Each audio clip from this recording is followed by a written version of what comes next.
Hello बच्चों, हम लोग प्रमेय 1 देख चुके थे। आधारभूत अनुपातिकता प्रमेय या थेल्स प्रमेय देख चुके थे हम लोग। आज हम लोग उसका विलोम देखेंगे, ठीक है। तो उससे पहले अगर अभी तक आप मेरे चैनल पे नए हैं और चैनल को सब्सक्राइब नहीं किए हैं तो चैनल को सब्सक्राइब कर लें और बेल आइकन को प्रेस कर लें, जिससे मैं लेटेस्ट वीडियो की नोटिफिकेशन आपके पास आती रहेगी। और एक फ्रेंड्स बात है कि आप लोग ये प्रमेय जो हैं आप रिवाइज करते रहिए, बार बार कीजिए, 2-3 बार कीजिए एक प्रमेय को, आपको बहुत अच्छे से आने लगेंगी, ठीक है। तो आज हम लोग देखते हैं प्रमेय 2 आधारभूत अनुपातिकता प्रमेय का विलोम, ठीक है। तो विलोम मतलब इसका उल्टा है। जो हमने अभी प्रमेय देखी थी प्रमेय 1, उसका ये उल्टा दिया गया, मतलब आधारभूत प्रमेय का ये उल्टा होगा, ठीक है। तो इसका स्टेटमेंट क्या है? जब कोई रेखा किसी त्रिभुज की, मतलब जब कोई एक रेखा होगी किसी त्रिभुज की दो भुजाओं को समान अनुपात में विभाजित करती है तो यह रेखा तीसरी भुजा के समांतर होती है। तो यह रेखा जो होगी वो तीसरी भुजा के समांतर होती है, ठीक है। तो हम लोग क्या करते हैं, हम लोगों ने एक फिगर बना लिया है, ठीक है। ये वाला क्या है? त्रिभुज ABC, ठीक है। ये हमको एक फिगर दिया गया है, ठीक है। ये हमको एक फिगर दिया गया है, क्या है? ABC। ये फिगर, इसके हमने समांतर एक रेखा खींच दी DE। ये वाली जो रेखा है DE, इसको हमने L नाम दे रखा है, ये हमने खींच दी, ठीक है, DE। इससे हमने D से होते हुए एक लाइन खींची है F, तो ये रेखा हो गई F। इसको हमने क्या नाम दे दिया? F दे दिया, ठीक है। और हमको सिद्ध क्या करना है, और जो दिया गया है वो चीज़ हम लोग लिख लेते हैं, ठीक है। हमको दिया गया है, क्या दिया गया देखो, त्रिभुज ABC, ठीक है। क्या है? त्रिभुज ABC है, ये त्रिभुज रहा ABC, ठीक है। त्रिभुज ABC, रेखा L, रेखा कौन सी? ये रही L, भुजा AB को D बिंदु, और पहले हम लोग लिख लेते हैं फिर दिखाते हैं, ठीक है। और भुजा AC को E पर प्रतिच्छेद करती है, प्रतिच्छेद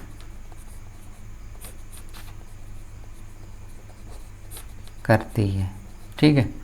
ये प्रतिच्छेद करती है,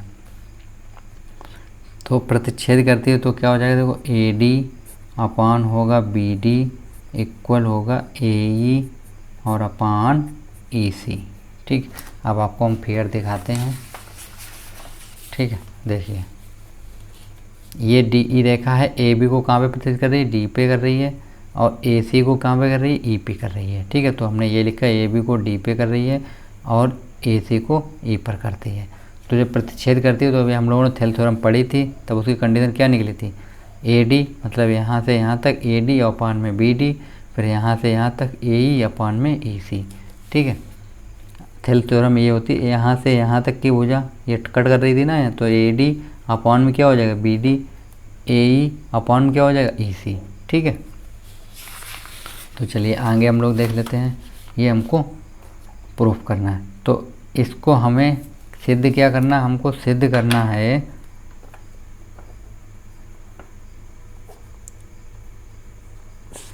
हमको जो ये मेरी L है, L को हमें समांतर दिखाना है किसके? DE के, ठीक है। या बोलिए कि हमें दिखाना है किसके? इसके समांतर BC के समांतर, ठीक है। BC के समांतर DE दिखा दीजिए, ठीक। BC समांतर DE दिखा दीजिए, ठीक है। इस भुजा के समांतर इसको दिखा दीजिए, ठीक है, चाहे L समांतर DE। तो चलिए हम लोग स्टार्ट करते हैं। उपपत्ति। ठीक है, हेडिंग डाल देते हैं। क्या दिया गया? यदि हम क्या करें, यदि हम डी ई, ठीक है, फिगर ये है, ठीक है मेरा, यदि हम डी ई कामा बी सी के समांतर नहीं है, हम मान लेते हैं कि जो डी ई रेखा है वो बी सी के समांतर नहीं है, तो ठीक है, तो क्या होगा देखो, ठीक, तो हम लोग लिख सकते हैं डी एफ समांतर बी सी। ये जो दो लाइन हैं ये समांतर ही होते हैं, ठीक है, डी एफ। तो ये हमने एक लाइन खींच दी डी एफ, हमने मान लिया ये डी एफ समांतर है किसके? B C. जब हमने मान लिया कि ये लाइन जो है ये रेखा इसके बराबर नहीं, समांतर नहीं है, तो हमने एक दूसरी लाइन ले ली डी एफ की। डी एफ जो समांतर है वो किसके? बी सी के है, ठीक है, बी सी खींचा, ये हम लोगों ने ड्रॉ कर दिया। अब चूंकि है क्या मेरे पास यहाँ पे कि डी एफ समांतर हमें दे दिया गया है बी सी, हमने मान लिया था, दिया गया वो मान लीजिए, ठीक है। तो आधारभूत जो थेल्स थ्योरम थी, तो थेल्स प्रमेय मेरी क्या थी?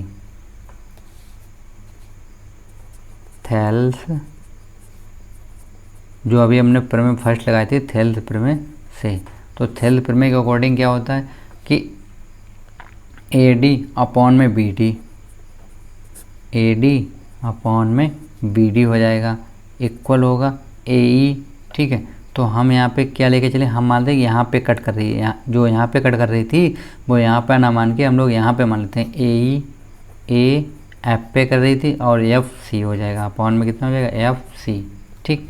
इसको हम लोग डाल देते हैं इक्वेशन फर्स्ट, ठीक। अब क्वेश्चन में हमको दिया गया था कि A D upon B D बराबर A E upon E C, question में ही मतलब थ्योरम में ही ये चीज़ हमसे बोली गई थी, तो इसको हम लोग लिखते हैं A D upon B D बराबर ए ई अपॉन ई सी। ये हो गया समीकरण 2, ये हमको दिया था, ठीक है, क्वेश्चन में ही हमको दिया गया था, ठीक है। अब समीकरण देखिए, 1 और 2 को एक साइड इक्वल है तो दूसरी साइड भी इक्वल होगी, तो हम लोग लिख लेते हैं समीकरण 1 व 2 से, ठीक है। तो ये साइड इक्वल तो ये साइड ऑटोमेटिक इक्वल हो, तो क्या लिखेंगे हम? A F upon F C बराबर ए ई अपॉन ई सी, ठीक है, ये हो गया। तो अब इतना हम लोग लिख लिए हैं, तो अब हम लोग क्या करते हैं, दोनों तरफ ए जोड़ देते हैं, तो हम लिखेंगे दोनों तरफ 1 जोड़ने पर, तो हम दोनों तरफ 1 जोड़ते हैं तो क्या हो जाए देखो, A F upon F C plus 1, A E upon E C plus 1, ठीक। तो इसका हम एलसीएम लेंगे, क्या आ जाएगा? एफ सी, ये हो जाएगा ए एफ प्लस का कितना हो जाएगा? एफ सी, ठीक है, इक्वल ये हो जाएगा ए ई प्लस ये एलसीएम ले लेंगे तो ई सी अपॉन में एलसीएम कितना रहेगा? ई सी, ये हो गया। अब चित्र देखो आपको, ए एफ, ठीक है, और प्लस एफ सी, तो पूरी लाइन क्या हो गई? ए सी, पूरी लाइन क्या हो गई? ए सी। तो हम लोग इसको यहाँ पे लिख सकते हैं ऐसे करके, यहाँ पे दिखा देते हैं हम लोग इस साइड में, ए सी बराबर हमको दिया गया है A F plus F C, ठीक है, और ए ई और प्लस ई सी, ए ई और प्लस ई सी, मतलब यहाँ से यहाँ तक और यहाँ से यहाँ तक क्या दिया गया हमको? ए सी। दोनों हमको क्या दी? ए सी दी गई, तो हम यहाँ पे ए सी लिखते हैं और यहाँ पर भी ए सी लिख लेते हैं, ठीक है। तो क्या हो जाएगा? ये ए सी अपॉन एफ सी हो जाएगा, इक्वल ये क्या हो जाएगा देखो, ए सी अपॉन ई सी हो जाएगा, ठीक। अब ये साइडें इक्वल है तो इससे ये चीज़ कैंसिल हो गई, तो हमारे पास क्या निकल आया? एफ सी बराबर ई सी, मतलब एफ सी मतलब यहाँ से यहाँ तक की एफ सी मतलब ये चीज़ एफ सी बराबर निकल आई ई सी, मतलब ये चीज़ और ये चीज़ आपस में कैसी है, बराबर है। एफ सी बराबर क्या दी गया, ई सी, ठीक है। अब ये चीज़ आपस में कैसी हो गई हैं, बराबर हो गई हैं, ठीक है। और जब ये बराबर हैं तो हम लोग क्या बोल सकते हैं, देखो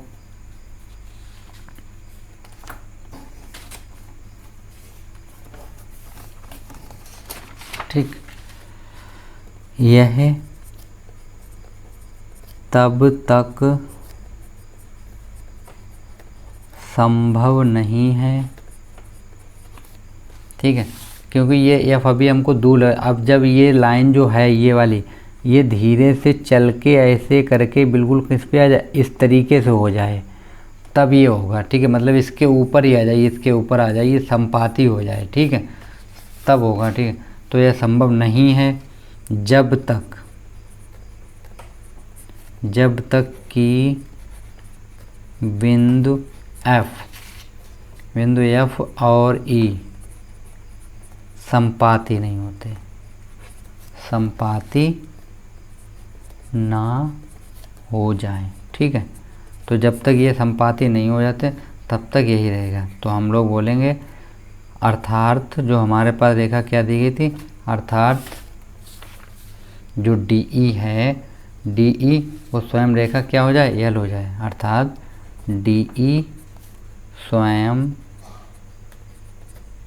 रेखा एल हो जाए, ठीक है। क्या हो जाए, रेखा एल हो जाए। तो हम लोग लिख देंगे कि बी सी समांतर है किसके, डी एफ के, या हम लोग बोल सकते हैं एल समांतर है डी ई के, ठीक। तो ये मेरी पिरामिड 2 थी, ठीक है, सॉल्व हो गई। अब इसके बेस पे हम लोग पहले क्वेश्चन सॉल्व करेंगे प्रश्नावली 6B को, ठीक है। प्रश्नावली 6B पहले सॉल्व करेंगे, उसके बाद हम फिर में नेक्स्ट पर में देखेंगे, ठीक है फ्रेंड्स, थैंक यू। तो आप लोगों को फिगर भी रख देता हूँ, आप लोग स्क्रीनशॉट ले लीजिएगा इसका, ठीक है। तो ये मेरे पास फिगर अलग बनाना पड़ता है दूसरे पेज में, ठीक है, ये फिगर था मेरे पास, ठीक। Thank you friends watching my videos. आप लोग वीडियो को स्किप ना किया करें, वीडियो को पूरा देखा करें, ठीक है फ्रेंड, थैंक यू।